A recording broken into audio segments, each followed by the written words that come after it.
The pencil shook in Hauptmann Friedrich Weber's hand as he tried to sketch what remained of observation post 7. Through the scissor periscope, he could see only a smoking crater where the reinforced concrete structure had stood 20 minutes earlier. The bunker had been rated to withstand direct hits from 210mm shells. Organization TOT engineers had personally certified its construction in 1943. 32 men of the 7th Army's 915th Grenadier Regiment had occupied that position since September of 1944. Now, on this cold morning of November 14th, they simply no longer existed. Weber pressed his eye closer to the periscope, scanning the distant tree line across the Meurthe River Valley. Nothing. No muzzle flashes. No smoke. No indication of where the shell had originated. His hands trembled not from cold, but from a creeping realization that contradicted everything he had learned at the artillery school in Jüterbog. The Americans had fired from beyond visual range, beyond what German doctrine considered the maximum effective range of heavy artillery, and they had scored a direct hit on the first round. If you're enjoying this deep dive into the story, hit the subscribe button and let us know in the comments from where in the world you are watching from today. The weapon responsible was the M1 155mm gun, universally known among American forces as the Long Tom. What Weber and thousands of German defenders along the Siegfried line were discovering in the autumn of 1944 was that American artillery had achieved something the Wehrmacht had considered theoretically impossible: the systematic destruction of hardened fortifications from distances that made counter-battery fire futile. The Long Tom could reach out 14 miles with precision that German gunners found incomprehensible, and it was arriving in numbers that reflected American industrial capacity operating at a scale Germany could no longer match. The story of how the Long Tom came to terrorize German defenders begins not on the battlefield, but in the mundane bureaucracy of the United States Army Ordnance Department in 1938. European armies had spent the interwar years developing increasingly powerful artillery, but American doctrine remained anchored to the experience of the First World War, when the French 75mm field gun had seemed the pinnacle of artillery science.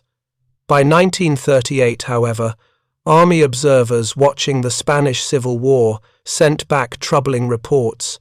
Modern fortifications, they wrote, could not be reduced by existing American guns. The War Department needed a weapon that could fire a 95-pound shell at least 25,000 yards with sufficient accuracy to hit specific fortifications. The specifications seemed contradictory. The gun had to be mobile enough to keep pace with mechanized forces, yet powerful enough to match the performance of heavy railway artillery.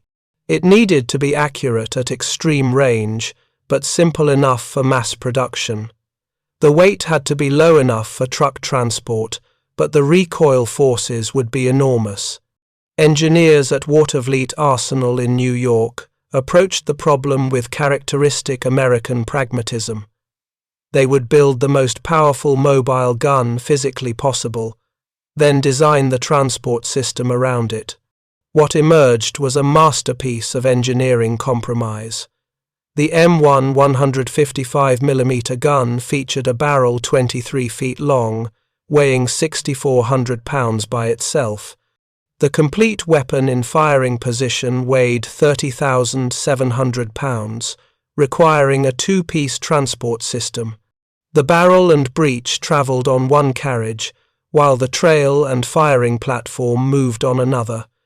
A well-trained crew could emplace the weapon in approximately 45 minutes, though in practice, this often stretched to over an hour. The gun could fire one round every 2 minutes in sustained fire, or one round per minute for short periods. Maximum range with standard ammunition was 25,715 yards, just over 14.5 miles. Production began slowly in 1941 at Watervliet Arsenal. The first guns went to newly forming field artillery battalions as the United States Army expanded from its pre-war skeleton force. By 1942, production had accelerated to meet the demands of a two-ocean war. Watervliet Arsenal alone produced 462 long toms between 1941 and 1945. Additional production at the Baldwin Locomotive Works and other contractors brought total production to approximately 1,006 units. Each gun cost approximately $38,000, equivalent to the price of a medium tank, but their strategic value would prove incalculable. The Long Tom's arrival in the European theatre began with Operation Torch, the invasion of North Africa in November of 1942. The 36th Field Artillery Brigade brought the first Long Toms into combat during the Tunisia campaign in early 1943. German forces defending the Kasserine Pass encountered American heavy artillery for the first time and found it unimpressive. The inexperienced American gunners struggled with fire control, and German counter-battery fire proved effective.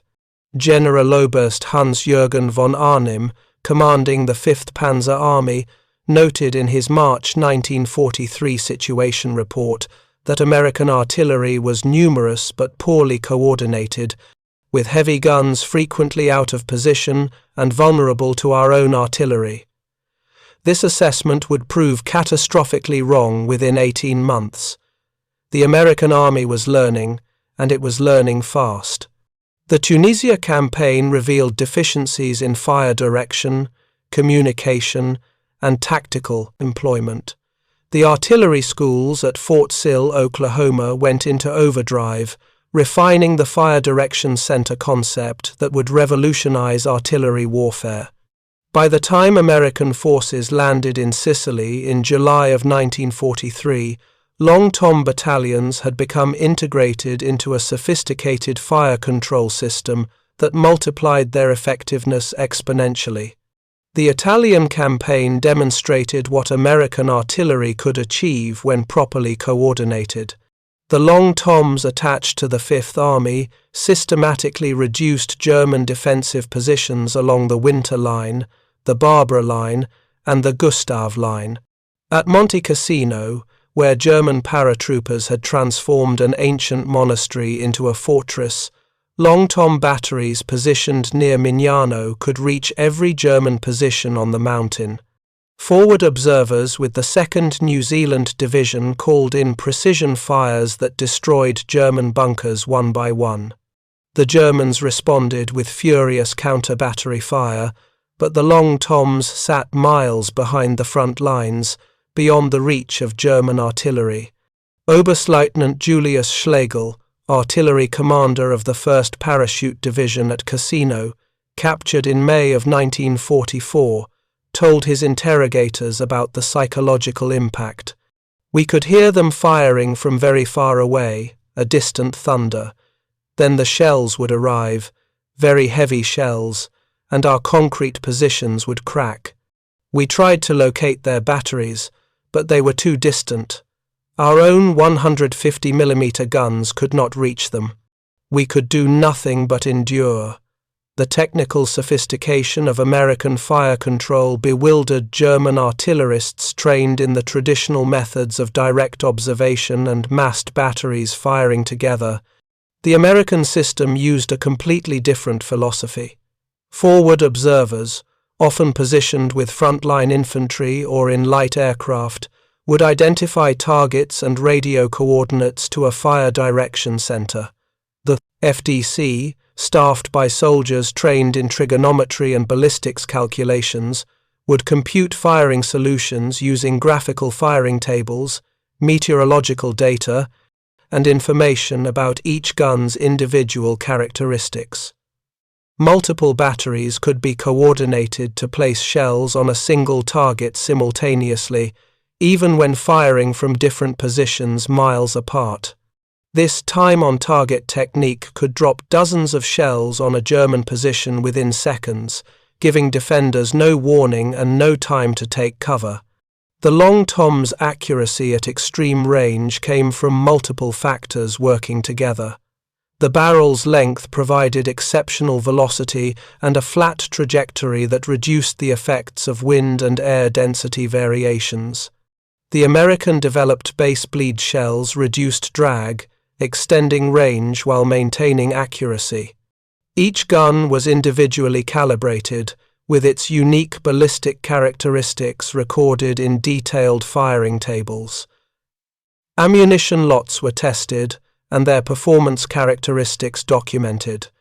Meteorological sections measured temperature, humidity, barometric pressure, and wind conditions at multiple altitudes, feeding this data to the fire direction centers. The result was accuracy that German observers found impossible to credit until they witnessed it personally. Lieutenant Hans Müller, forward observer for the 356th Infantry Division, kept a detailed diary throughout the Italian campaign. His entry for April 19, 1944, described watching an American fire mission. At 08:15, a single American heavy shell struck the company command post in the farmhouse, a direct hit. The building collapsed completely. At 08:17, another shell struck the mortar position behind the ridge, killing 4 men and destroying 2 mortars. At 08:19, a third shell landed directly on the machine gun nest covering the road. Each shot was perfect, as if the Americans could see exactly where we were, but their guns were far beyond our visual range. It is impossible. Yet it happened. The ammunition available to Long Tom crews provided versatility that German artillery lacked. The standard high-explosive shell, designated M101, contained 14.5 pounds of TNT and could penetrate 3 feet of reinforced concrete before detonating. The M107 shell carried a proximity fuse, developed in great secrecy, that detonated the shell above ground for maximum fragmentation effect against troops in the open. The M109 smoke shell could blanket entire areas in minutes. Most terrifying to German defenders was the M110 concrete-piercing shell, with a hardened steel nose and delayed fuse designed specifically for bunker destruction. This shell could punch through 5 feet of reinforced concrete, detonating inside the structure to maximize casualties and destruction. American ammunition production matched the gun's technical sophistication. By 1944, American factories were producing 155mm shells at a rate exceeding 200,000 rounds per month. The logistics system delivered this ammunition to forward positions with remarkable efficiency.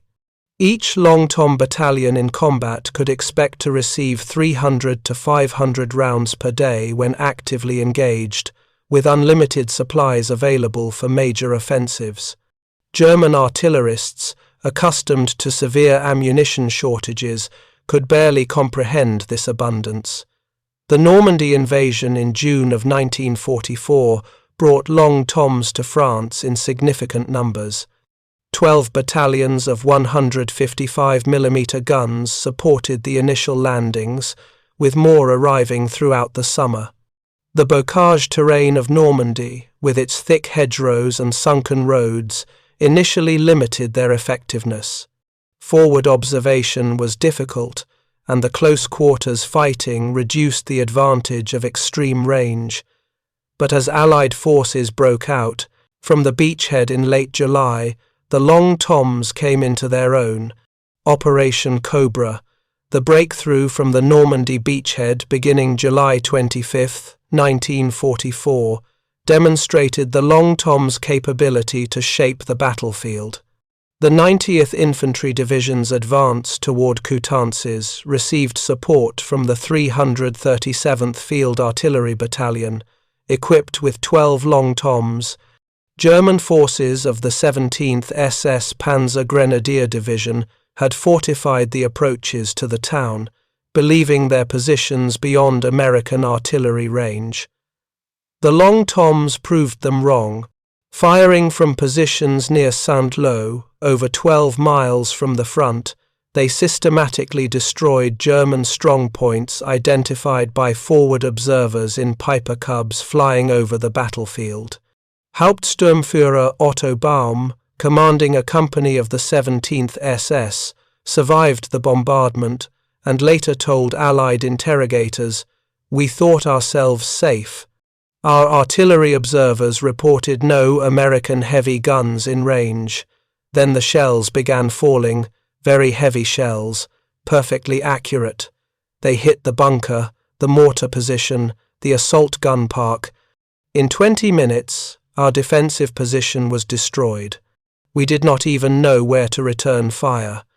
The race across France in August and September of 1944 saw Long Tom battalions moving rapidly behind the advancing infantry. The challenge was no longer firepower but logistics. Each battalion required approximately 10 tons of ammunition daily when actively engaged, plus fuel for the prime movers and generators. The famous Red Ball Express truck convoys prioritized artillery ammunition, but supply lines stretched dangerously thin as Allied forces approached the German border. By September, many Long Tom battalions were rationed to 25 rounds per gun per day, a sharp reduction from the unlimited expenditure of July and August. This ammunition shortage would end spectacularly when Allied supply lines caught up with the front in October of 1944. The siege of the Siegfried line, where this story began with Hauptmann Weber watching Observation Post 7 disintegrate, would demonstrate what happened when American artillery could fire without restriction. The German West Wall, constructed between 1936 and 1940, represented the most extensive fortification system ever built. It stretched nearly 400 miles from the Netherlands to Switzerland, consisting of over 18,000 bunkers, pillboxes, and fortified positions. Organization taught engineers had designed these structures to withstand the heaviest artillery bombardment. The standard Type 10 bunker featured walls 3 feet thick of reinforced concrete, rated to withstand direct hits from 210mm shells. Command bunkers had walls 8 feet thick. The Germans believed these fortifications would delay any Allied offensive for months, buying time for new weapons and potentially splitting the Allied coalition. They had not reckoned with the scale of American artillery support. By October of 1944, the United States 1st and 9th Armies deployed over 300 Long Toms along the German border, supported by unlimited ammunition and sophisticated fire control. What followed was not a battle but systematic demolition. Every German bunker identified by aerial reconnaissance or forward observers became a target for precision destruction. The Long Toms would fire from positions miles behind the front, beyond German artillery range, dropping shells with methodical accuracy until the target ceased to exist. The destruction of the Siegfried Line fortifications around Aachen in October of 1944 provides precise documentation of the Long Tom's effectiveness. The 1st Infantry Division's assault on the city received support from the 95th, 955th, and 957th Field Artillery Battalions, collectively fielding 36 Long Toms. The German 116th Panzer Division and 346th Infantry Division defended Aachen with approximately 250 fortified positions. The American approach was methodical. Aerial photographs identified every bunker, each assigned a number and precise coordinates. Forward observer teams confirmed occupancy using binoculars and periscope observation. The fire direction centers computed firing solutions for each target. Beginning October 7, 1944, the Long Toms began their work. One by one, the German bunkers disappeared. The pattern was consistent: 4 to 8 rounds per target, adjusted fire based on forward observer corrections, then fire for effect until the position was confirmed destroyed. Oberst Gerhard Wilk, commanding the Aachen garrison, radioed to 7th Army headquarters on October 13th. Enemy artillery of unimaginable power, destroying fortifications systematically. West wall positions rated impervious to artillery fire collapsing from precision bombardment beyond our artillery range. Request immediate air support against enemy heavy guns. No air support came. The Luftwaffe no longer controlled German skies, and Allied fighter bombers made any daylight movement suicidal. The statistics from Aachen's siege tell the story of systematic destruction. Between October 7th and October 21st, American Long Toms fired approximately 11,400 rounds at Aachen's fortifications. Of 250 identified bunkers and strongpoints, 218 were completely destroyed, 27 were damaged beyond use, and only 5 survived intact, their garrisons surrendering immediately when American infantry approached. The average expenditure was 46 rounds per destroyed bunker, a number that reflected the learning curve as American gunners refined their techniques. The psychological impact on German defenders exceeded the physical destruction. Soldiers who had believed themselves safe in reinforced concrete bunkers discovered that no fortification could protect them from American artillery. The West Wall, which had cost billions of Reichsmarks and millions of labor hours to construct, was being systematically erased by guns firing from beyond visual range.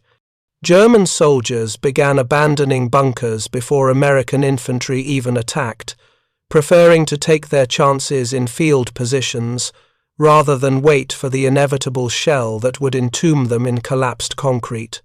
If you find this story engaging, please take a moment to subscribe and enable notifications. It helps us continue producing in-depth content like this. Generalleutnant Hans Schmidt, commanding the 403rd Security Division near Trier, documented the collapse of morale in his headquarters war diary. His entry for November 2nd, 1944, reads, "Reports from all sectors indicate troops refusing to occupy fortified positions. Multiple instances of soldiers feigning illness or deserting rather than enter bunkers targeted by American heavy artillery. Officers' assurances of bunker safety no longer believed after repeated instances of complete destruction. The psychological dominance of American artillery is becoming more dangerous than its physical effects." The Battle of Hurtgen Forest, beginning in mid-November of 1944, would test the Long Tom's capabilities in the most difficult terrain imaginable. The dense forest, with trees sometimes reducing visibility to 20 yards, seemed to nullify the advantages of long-range precision artillery. German commanders believed the forest would protect their positions from the devastating fires that had shattered the Siegfried line fortifications. They were partially correct. The thick canopy prevented aerial observation, and forward observers on the ground struggled to identify targets in the dense undergrowth. But American ingenuity adapted quickly. The solution came from an unexpected source: the artillery liaison aircraft, primarily the L-4 Grasshopper and L-5 Sentinel, tiny fabric-covered planes that could operate from rough fields just behind the front lines. These aircraft, flown by artillery officers trained in target identification and fire adjustment, could circle above the forest canopy and spot German positions invisible from the ground. Flying at altitudes between 1,000 and 3,000 feet, often under intense anti-aircraft fire, these observers became the eyes of the Long Tom batteries, positioned miles to the rear. Captain James Morrison, flying L4 seconds for the 95th Field Artillery Battalion, logged 47 missions over Hurtgen Forest between November 15th and December 10th, 1944. His mission reports, preserved in the National Archives, detail the cat-and-mouse game between airborne observers and German defenders. Morrison would orbit over suspected German positions, sometimes for hours, waiting for any sign of activity. A wisp of smoke from a cooking fire, movement on a trail, the distinctive shape of a bunker entrance camouflaged under branches, any indication would prompt a call to the Fire Direction Center. Within minutes, 155mm shells would crash through the forest canopy. The Germans adapted by constructing bunkers deeper into the hillsides, with entrances facing away from likely observation routes. They moved only at night, maintained strict fire discipline, and dispersed their positions to avoid presenting concentrated targets. But American artillery adapted faster. The proximity-fused shells, which detonated above ground, proved devastating in the forest. A single round bursting in the tree canopy could shower lethal fragments over an area larger than a football field. German soldiers discovered that the forest that limited observation also trapped them in killing zones when American shells arrived. Unteroffizier Ernst Becker of the 2nd Battalion, 314th Infantry Regiment, survived 3 weeks in Hurtgen Forest before capture on December 8th. His interrogation report describes the experience. The forest became a prison. We could not see the Americans, but their aircraft saw us. Every movement brought shells. The heavy shells, the 155mm, would explode in the trees above us. The fragments came down like steel rain. Men died in their foxholes from fragments falling vertically. We could not dig deep enough to protect ourselves. The American artillery made the forest uninhabitable. The ammunition expenditure in Hurtgen Forest exceeded anything seen previously in the European theatre. The 7 Corps alone, fighting in the northern sector of the forest, fired over 1 million rounds of artillery ammunition between November 16th and December 16th, 1944. The Long Tom battalions supporting the attack fired approximately 31,000 rounds, averaging over 1,000 rounds per day for 30 days. Each gun barrel, rated for approximately 1,000 rounds before replacement, wore out and required changing. The logistics effort to sustain this fire was staggering. Ammunition convoys ran continuously, delivering shells from depots as far back as the Normandy beaches. The German 7th Army, defending Hurtgen Forest, could not match this expenditure. By December of 1944, German artillery units in the West faced severe ammunition shortages. The daily allocation for a German heavy artillery battalion rarely exceeded 50 rounds, and even this pittance could not always be guaranteed. Oberst Rudolf Freiherr von Gersdorf, Chief of Staff of the 7th Army, later wrote, "The material superiority of American artillery was absolute. They could fire 100 shells for every one we fired. Their heavy guns were beyond our range. Their aerial observation made concealment nearly impossible. The combination was crushing." The unexpected German offensive in the Ardennes, beginning December 16, 1944, would provide the ultimate test of American artillery's flexibility. The attack achieved complete tactical surprise, shattering American divisions along an 80-mile front and threatening to split the Allied armies. For the first 4 days, German forces advanced rapidly through fog and snow that grounded Allied aircraft and limited artillery observation. But even in this chaos, the Long Toms proved their worth. The defense of Bastogne, where the 101st Airborne Division and elements of the 10th Armored Division held against overwhelming German forces, depended critically on artillery support. The 420th Field Artillery Group, including the 7th, 905th, and 955th Field Artillery Battalions, brought 36 long toms into action around the besieged town. These guns, firing from positions southeast of Bastogne, could reach German assembly areas, supply routes, and artillery positions throughout the salient. General Lieutenant Heinrich von Luttwitz, commanding the 47th Panzer Corps attacking Bastogne, had planned to neutralize American artillery through rapid maneuver and surprise.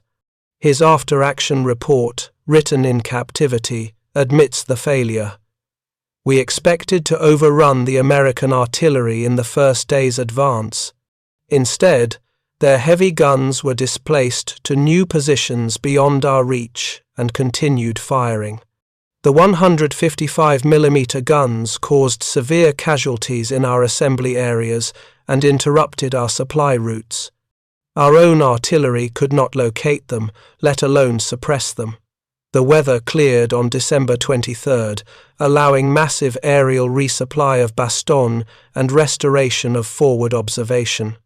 The Long Tom batteries intensified their fire, systematically destroying German artillery positions identified by P-47 fighter bombers orbiting above the battlefield.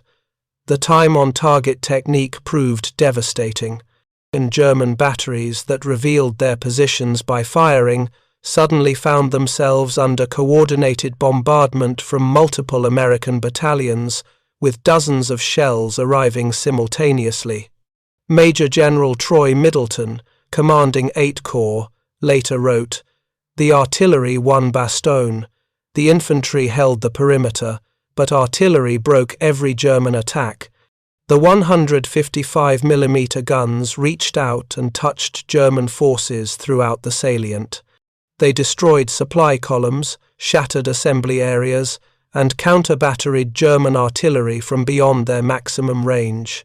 Without those long toms, Bastogne would have fallen." The statistics from the Ardennes offensive demonstrate Long Tom's contribution to stopping the German attack. Between December 16, 1944, and January 25, 1945, American Long Tom battalions in the Ardennes fired approximately 173,000 rounds. Intelligence officers estimated these fires caused 15 to 20% of all German casualties during the battle, with particularly severe losses among artillery crews and rear area units. The psychological effect was perhaps more significant. German soldiers, who had begun the offensive with high morale, believing in one final chance for victory, discovered that even in their moment of surprise and initiative, American artillery dominated the battlefield. The crossing of the Rhine in March of 1945 brought Long Toms to their final major employment in Europe. Operation Plunder, Field Marshal Montgomery's carefully planned set-piece crossing, involved the largest artillery preparation of the Western European War. The British 21st Army Group assembled over 3,000 guns, including 60 American Long Toms borrowed from US 9th Army. The German 1st Parachute Army defended the East Bank with elaborate fortifications, determined to make the Rhine an impassable barrier. The artillery preparation began at 5 p.m. on March 23, 1945. For 2 hours, over 3,000 guns fired in carefully coordinated waves. The Long Toms engaged identified bunkers and strong points along the east bank, firing from positions west of the Rhine at ranges exceeding 12 miles. German defenders, veterans of years of combat on the eastern and western fronts, had never experienced bombardment on this scale. General Feldmarschall Albert Kesselring, commanding German forces in the west, later told interrogators, "The Rhine crossing bombardment exceeded anything we experienced in Russia or Italy."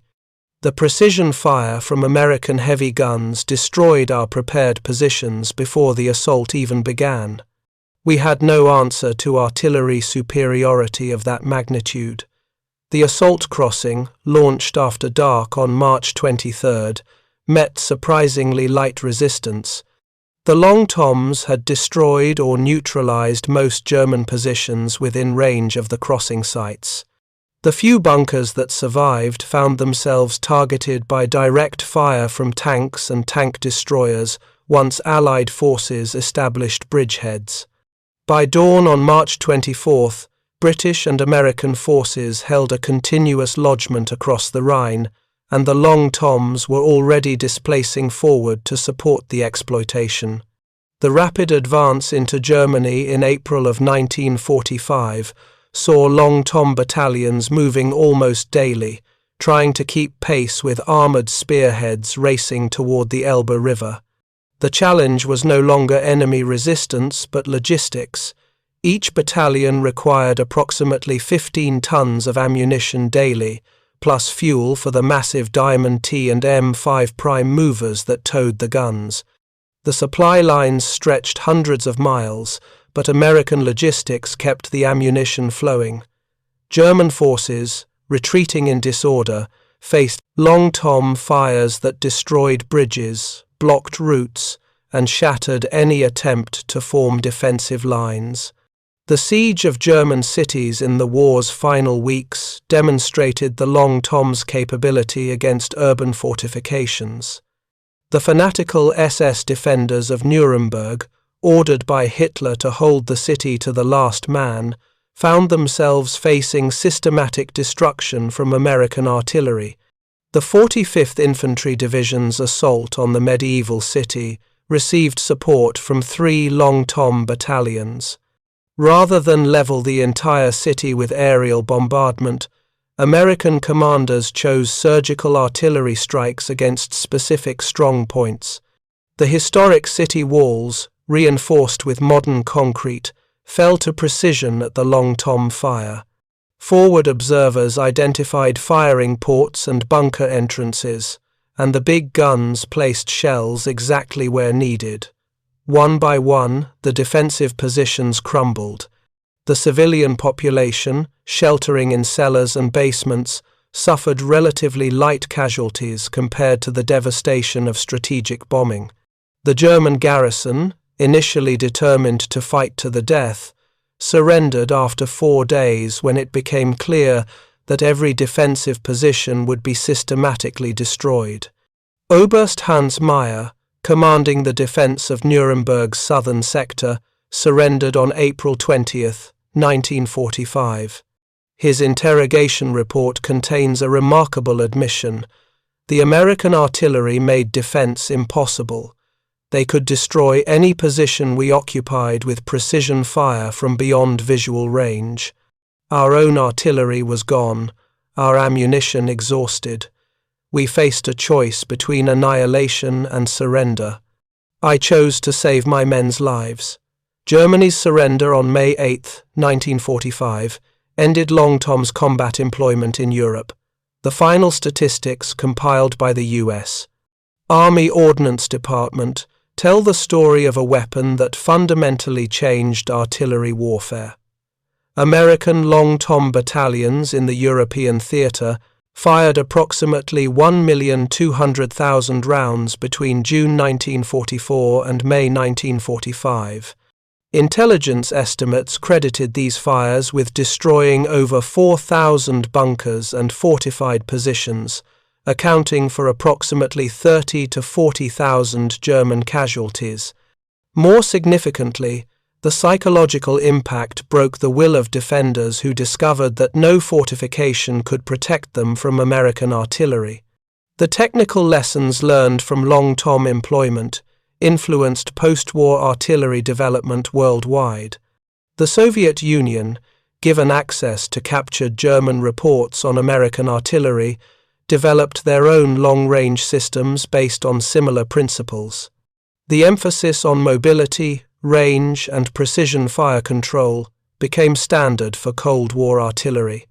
The Fire Direction Center concept perfected with the long toms, remains fundamental to modern artillery operations.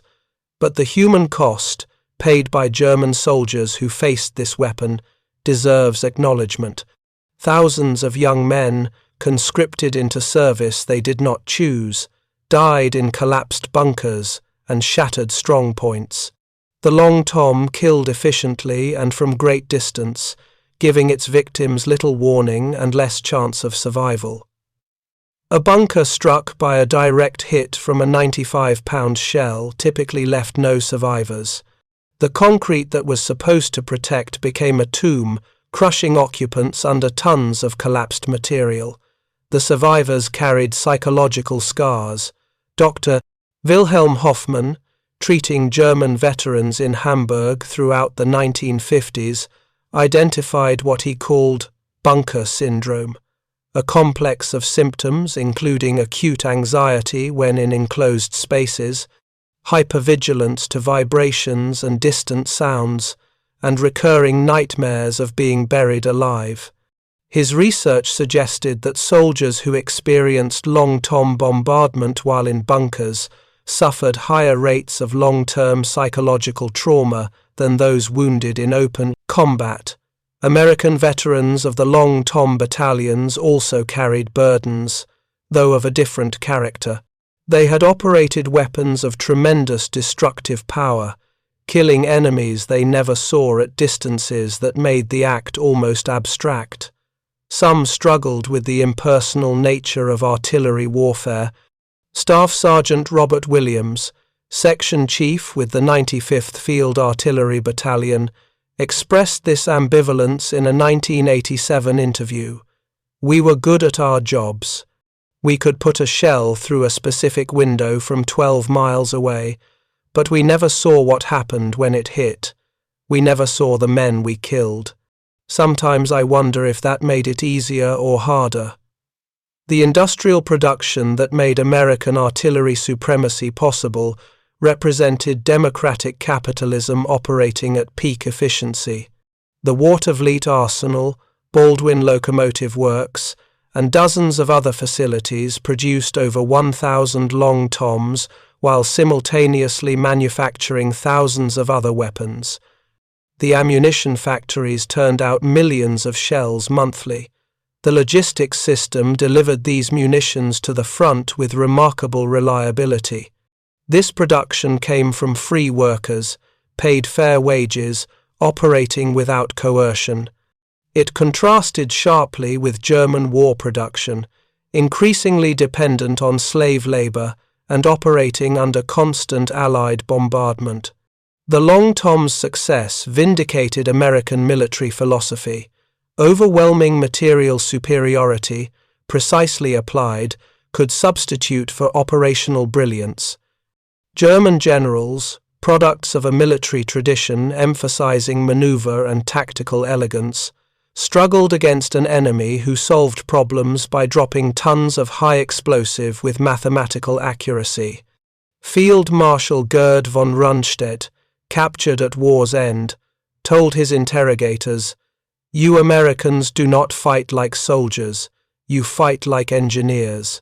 You calculate the problem, apply overwhelming force at the critical point, and move to the next objective.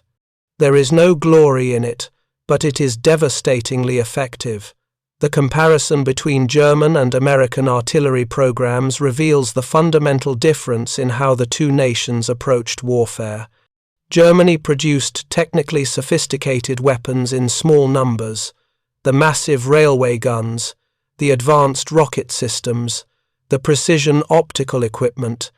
These weapons were engineering marvels but strategically irrelevant because Germany could not produce them in sufficient quantities. America produced good weapons in overwhelming numbers. The Long Tom was not the world's most powerful gun, nor the most accurate, nor the longest ranged. But America built over 1,000 of them, provided unlimited ammunition, and integrated them into a fire control system that multiplied their effectiveness. The legacy of the Long Tom extended well beyond World War II. The M1 gun remained in US Army service through the Korean War, where it reprised its role, destroying bunkers and fortifications. During the siege of Outpost Harry in June of 1953, Long Toms provided critical support to beleaguered defenders, dropping shells on Chinese assault positions from positions miles to the rear. The gun saw limited service in Vietnam, though its lack of mobility in jungle terrain limited effectiveness. The last Long Toms were finally retired from National Guard service in the early 1970s, replaced by more modern self-propelled systems. Several M1 guns survive as monuments. Fort Sill, Oklahoma, home of the U.S. Army Field Artillery School, displays serial number 47, which fired the first Long Tom round in combat during the Tunisia campaign. The Aberdeen Proving Ground in Maryland preserves number 112, used for ballistics testing throughout the war. These silent weapons stand as testament to American industrial capacity and the soldiers who served them. The German soldiers who faced the Long Tom carried their memories until death. In the 1990s, as the last World War II veterans entered their final years, oral history projects captured their recollections. A consistent theme emerged: the terror of facing an enemy who could kill from beyond visual range, the helplessness of watching fortifications disintegrate, the collapse of faith in defensive doctrine. Former Gefreiter Paul Schmidt, who survived the defense of Aachen, spoke for many. "We were told the West Wall was impregnable. We believed in German engineering, in concrete and steel. The American artillery taught us we believed a lie. No wall could protect us from shells falling with mathematical precision. We learned that industrial power, properly applied, defeats any fortification. The shock that German defenders experienced was not merely tactical but philosophical.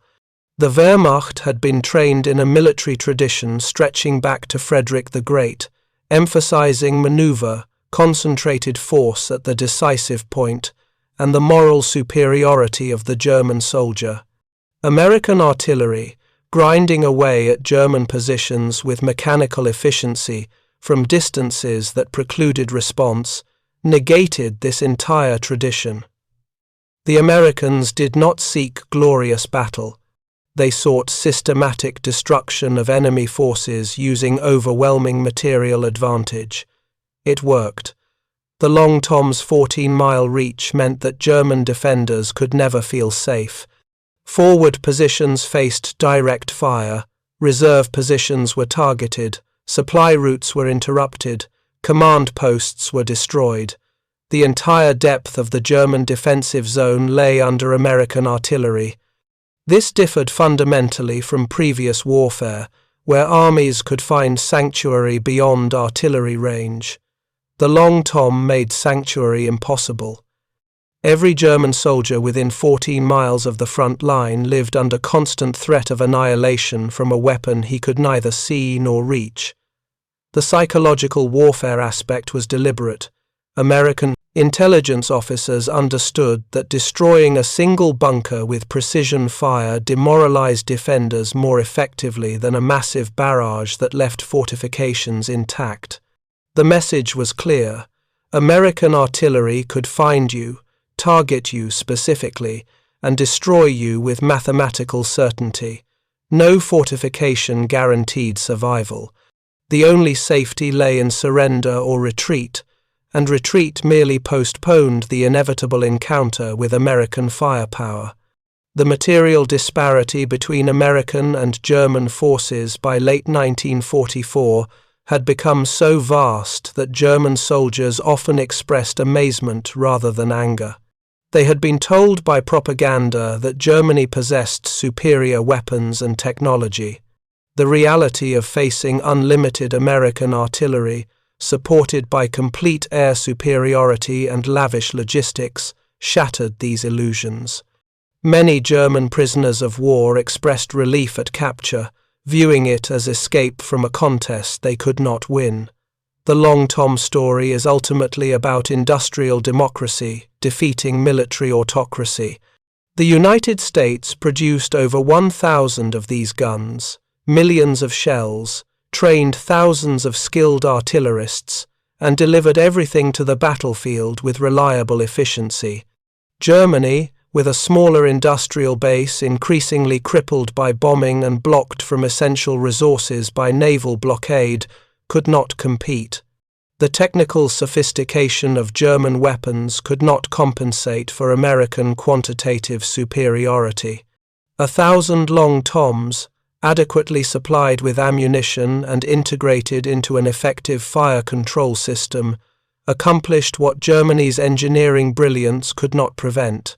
The final irony is that the Long Tom achieved its effects through fundamentally simple means: a large gun, a heavy shell, accurate fire control, and unlimited ammunition. No revolutionary technology was involved. The gun's design used established principles of artillery engineering. The shells were conventional high explosive. The fire control relied on basic trigonometry and careful measurement. What made the system devastatingly effective was the American ability to produce everything in quantity and deliver it where needed. The Germans possessed the technical knowledge to build similar weapons. They lacked the industrial capacity and resources to do so in meaningful numbers. Thank you for watching. For more detailed historical breakdowns, check out the other videos on your screen now, and don't forget to subscribe.